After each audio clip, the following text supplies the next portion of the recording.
Assalamualaikum warahmatullahi wabarakatuh. Salam, Om Swastiastu, Namo Buddhaya, salam sejahtera, salam bajikan bagi kita semua. Rahayu, selamat pagi. Hari ini akan saya tambahkan satu materi kembali mengenai keamanan sistem informasi ya. Jadi ini lanjutan dari beberapa sesi yang telah kita pelajari bersama. Yang kali ini akan kita bahas adalah bagian kedua dari eksploitasi sistem informasi, yaitu metode peretasan dan teknik pengamanannya. Apa yang akan kita pahami? Yang pertama adalah mengenai SQL injection untuk bagian pertama.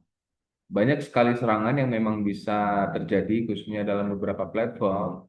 Tapi nanti kita akan bahas dua hal. Yang pertama adalah serangan SQL injection merupakan tindakan memasukkan perintah atau SQL, injection SQL command, ke dalam aplikasi web yang tidak pada tempatnya dengan tujuan agar dapat mengakses dan memanipulasi isi database, terutama terkait data kredensial pengguna. Itu misal contoh skripnya bisa kita gunakan seperti itu. Kemudian tujuan dalam melakukan eksekusi tersebut adalah untuk melihat daftar pengguna database yang terdaftar di dalam database tersebut. Bahaya SQL injection adalah pada saat penyerang dapat atau mampu melakukan berbagai tindakan yang lebih parah atau dalam, maksudnya di dalam sistem daripada hanya memanipulasi database. Misalkan dapat menghabiskan semua resource database, misal agar database tersebut tidak dapat berfungsi, lalu mencuri data-data kredensial seperti NIK, nama ibu, nomor telepon, nomor kartu kredit, dan lain sebagainya. Untuk bagian kedua, tujuan melakukan serangan dengan teknik SQL injection adalah untuk memasukkan perintah SQL yang bersifat merusak atau berbahaya. Ini merupakan buatan pemakai atau peretas ke dalam aplikasi web. Tindakan ini dapat terjadi apabila memasukkan data atau informasi oleh pengguna tidak melalui proses sanitasi terlebih dahulu atau unsanitized data. Kurang lebih skripnya yang biasa dilakukan adalah dengan pola terlampir, jadi ada address yang dituju, kemudian di manipulasi untuk SQL injection-nya. Lalu untuk bagian ketiga, bagaimana cara menemukannya? Yang pertama adalah mengevaluasi atau memeriksa kehadiran input karakter yang diketahui dapat menyebabkan query SQL menjadi sintak SQL yang tidak valid. Dan kemudian memakai aplikasi web untuk memberi pesan telah terjadi kesalahan pada field input. Lalu melakukan proses kategorisasi parameter input, misal get, post, headers, cookies, kemudian mencatatnya agar dapat dipergunakan sebagai sarana untuk memanipulasi data dalam database. Lalu yang keempat adalah skenario sederhana. Ini misal e-commerce.php mengambil parameter input dengan ID integer dengan membaca fitur produk dari database dan hasilnya ditampilkan pada laman. Pada saat nilai ID diganti dengan koma, maka hasil yang diperoleh adalah error incorrect SQL query. Pesan error sendiri yang diperoleh merupakan harapan dari para peretas penyusup, sebab dari pesan error tersebut dapat diketahui sistem database yang digunakan.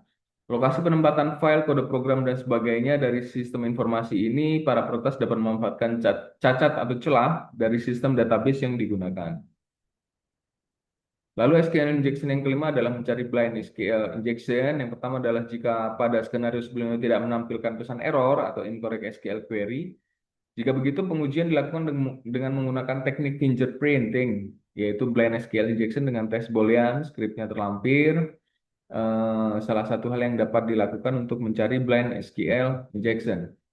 Lalu yang kedua adalah mengenai cross-site scripting atau XSS. Yang pertama adalah XSS adalah serangan yang dipicu oleh input pengguna yang sering disebut sebagai input validation attack. Input malicious dapat menimbulkan kerusakan atau mengganggu fungsi kerja aplikasi sebab tidak tersedia proses validasi yang memadai atau mumpuni pada saat input proses data aplikasi atau sebelum server memanfaatkan data tersebut. Lalu yang bagian kedua adalah kode sederhana di atas akan mencetak atau menampilkan proses selamat datang kepada pengguna yang namanya diambil dari variabel get di PHP untuk menyimpan parameter, value, kemudian request metodenya. Berikut adalah contoh script cross-site scripting injection yang bekerja pada JavaScript code ke dalam source code web page yang terjadi karena input pengguna menggunakan output tanpa adanya sanitasi atau input atau proses atau output, sorry. Jadi kurang lebih skripnya seperti itu untuk uji coba XSS. Lalu ada cross-site scripting yang bagian ketiga adalah anatomi. pada eksploitasi XSS. Misal, seorang peretas ingin mencuri session cookie milik pengguna X yang terautentikasi oleh website Y dengan cara menjalankan suatu kode script atau JavaScript. Maka tindakan pertama yang dilakukan oleh peretas adalah mencoba menemukan XSS yang terdapat di dalam website Y. Setelah itu, sebagai contoh, jika area autentikasi website Y adalah out.y.com dan domain dalam cookie kemungkinan besar akan diatur oleh out.y.com, maka peretas harus menemukan XSS dalam subdomain yang sama. Apabila XSS berhasil diketemukan, maka langkah berikutnya adalah membuat payload, yang bermakna membuat link, mengirimkan link tersebut kepada target korban dengan maksud untuk mengundang agar melakukan klik tersebut pada link tersebut. Kegiatan semacam ini disebut sebagai reflected XSS atau disamarkan dalam bentuk sebuah gambar. Lalu yang keempat adalah tipe-tipe XSS berdasarkan tipe payload, script atau HTML yang diinjeksikan. Yang pertama adalah reflected XSS atau non-persistent XSS. Korban secara tanpa sadar memasukkan payload ke dalam HTTP request yang akan dikirimkan ke suatu vulnerability website. Yang kedua adalah persistent XSS, serangan yang menyebabkan eksekusi kode program di semua web browser pengguna yang mengunjungi laman web yang rentan, yang telah cacat atau rusak atau exploited. Kode yang diinjek akan disimpan oleh aplikasi yang tidak memiliki sistem sanitasi yang baik atau benar. Yang ketiga adalah DOM-based XSS, merupakan suatu objek yang dibangun oleh web browser setelah mengurai suatu konten laman web yang diberikan oleh server. Ini contoh skema dari XSS. Jadi beberapa hal ya bisa dilakukan. Hacker akan melakukan akses, kemudian victim-nya atau korbannya sudah ditandai, websitenya sudah ditandai, dia akan menggunakan pola akses seperti gambar terlampir, dapat dipelajari polanya untuk payloadnya.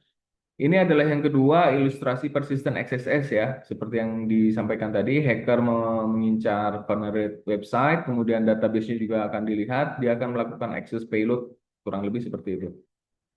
Ini yang terakhir adalah cross-site-nya, XSS. Yang ketujuh, dia akan melakukan penetrasi di berbagai aspek. Biasanya dia akan menggunakan banyak platform untuk melakukan akses untuk penetrasi XSS-nya. Terima kasih banyak atas sesi kali ini. Saya akhiri. Assalamualaikum warahmatullahi wabarakatuh.